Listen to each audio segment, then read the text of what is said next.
Ariel, I don't want to go inside a debate with you because you are an expert on debates. But my first question is how to go inside a debate. How to go inside a debate? Yes. I think the first thing you need to know is what you want to achieve. You have to set expectations with yourself going into the conversation.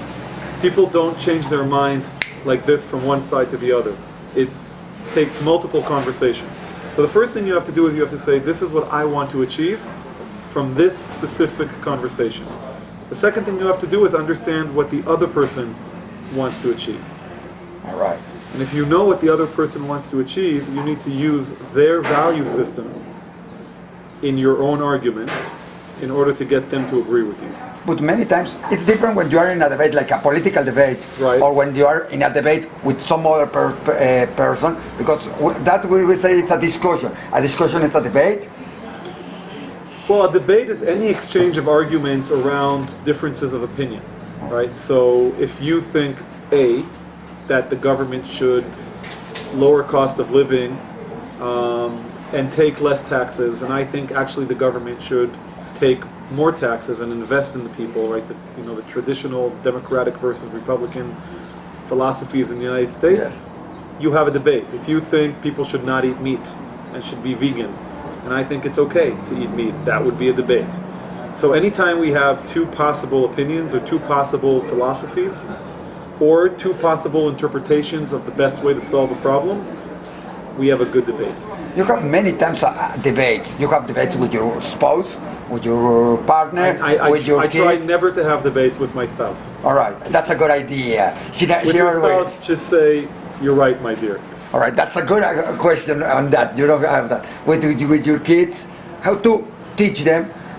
Many times it finishes with, it's like that because I'm your father and that's it. I'm your mother. Right. That's it. Or now the kids say, you never know anything. You doesn't know. How to avoid that? Because we always think about debates about big companies, big politicians. Right. But let's have debated with small thing about, I don't know, are you going out or not going out with your kids? Right. I think it becomes more and more difficult the more it's personal and the more authority you have. When you have authority, it's very tempting to just use that card and say, I am the dictator, I decide. But the fact of the matter is, if you need to use that card a lot, you're probably doing something wrong in your ability to get the other person to want to agree with you. That really is the secret. The secret is not to be smarter or to have more facts or to be stronger. The secret is actually to find a way of understanding what the other person wants and then get them to want to agree with you. So I'll give you an example.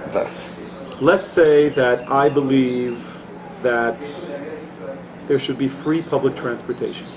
All right. Because I think that there needs to be more access for people who don't have money to transportation, to jobs, to employment, to tourism.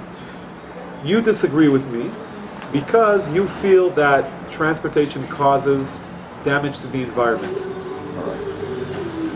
The natural thing most people would do was to argue with you. Yes. Say, what are you talking about? So there's a little bit more pollution. I'm trying to help people make money. I'm trying to help fight poverty, and you're arguing with me about the environment.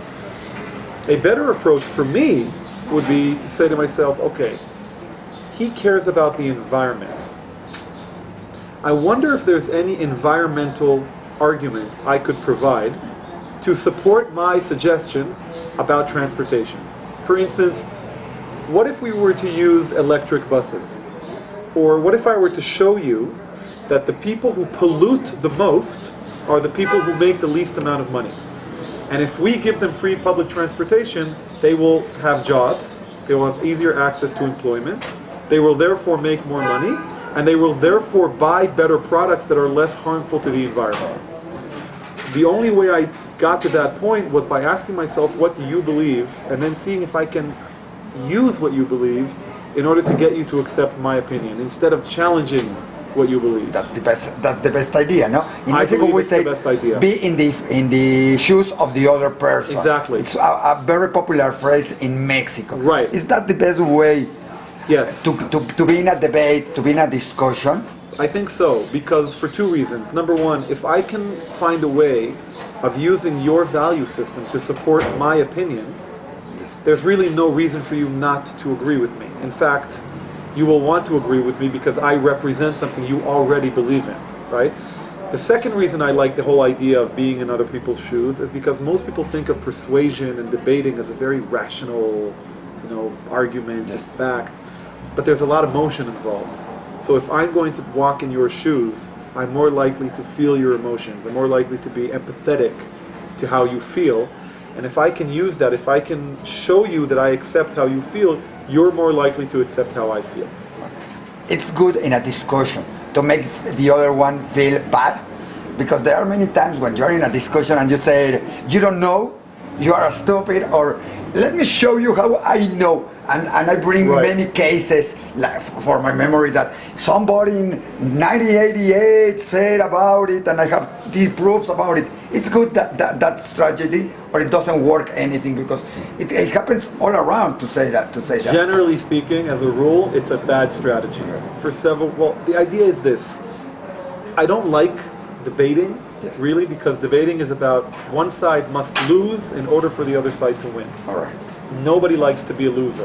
All right. So if I convinced you, if I asked you all the tough questions and I made you feel stupid and I showed you that you were wrong, and you were like, okay, I have nothing else to say, 10 minutes after the conversation is over, you're walking home, you will naturally go back to your original opinion. And the next time, you won't even want to talk to me because I made you feel bad. So the idea is not to make you feel bad, not to make you feel defeated. On the contrary, to see if I can show you that you and I actually agree. There are opportunities where you might want to make somebody feel bad or defeated, and that is if you are having a debate with them in front of an audience. All right.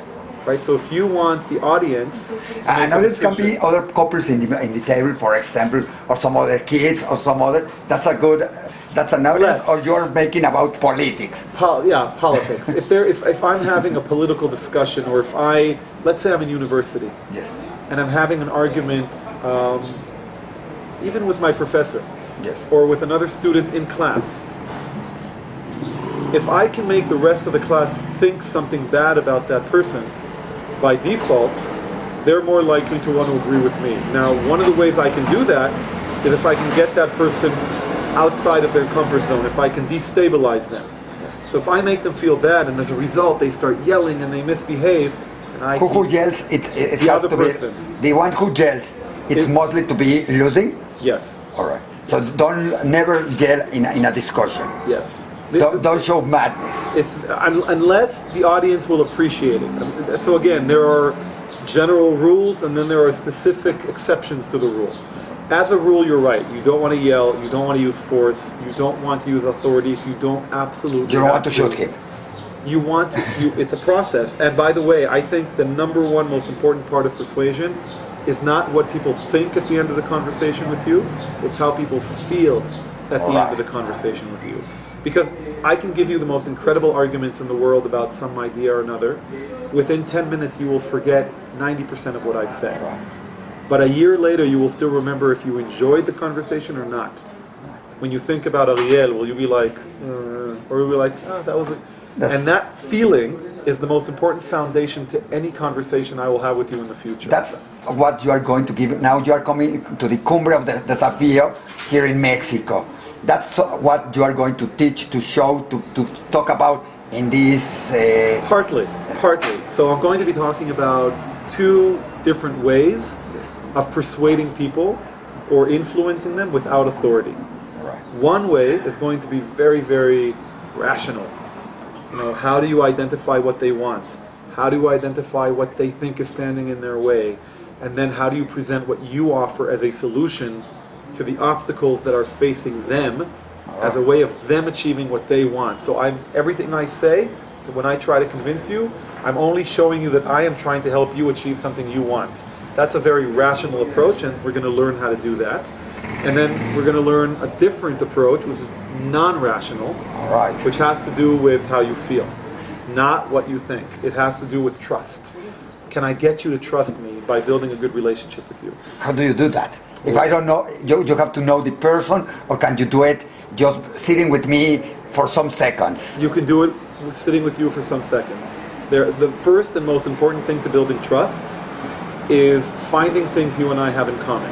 All right. Right? For instance, do you speak Hebrew? Yes, I speak You Hebrew. speak Hebrew. So we have something in common because there aren't a lot of people who speak Hebrew. So when you want somebody to trust you, you need to build a relationship with them. In order for them to want to have a relationship with you, they have to feel comfortable with you. One of the things that makes people feel comfortable is when they think they know you, when they think they have something in common with you. We like the same sports team. We went to school in the same school. We both love the same country. We speak the same language. We have the same hobby. We read the same book. We like the same food, and so on Exactly. and so forth. And that's how you begin the process of building a relationship. But I will teach much more than that. I will teach how to build a relationship over a period of a year. All right. Yeah. Will you teach also when to go out from a debate, or when to say I'm not going in that debate? You say you never debate with you never discuss with your wife. My wife. All right. That's we already know. You have to have the last word. You don't. Yes. Nobody needs me to know that. No, Anybody no, who's married knows. Everybody knows already. that women we have the last word. Yes, ma. Well, no, I will have the last word, and it will be okay. Okay, all right. Will you teach them people when not to go in a debate, in a discussion, and when to say it's loose because I'm not going to win or not going to get anything with that person? So what I will be talking about in the conference is.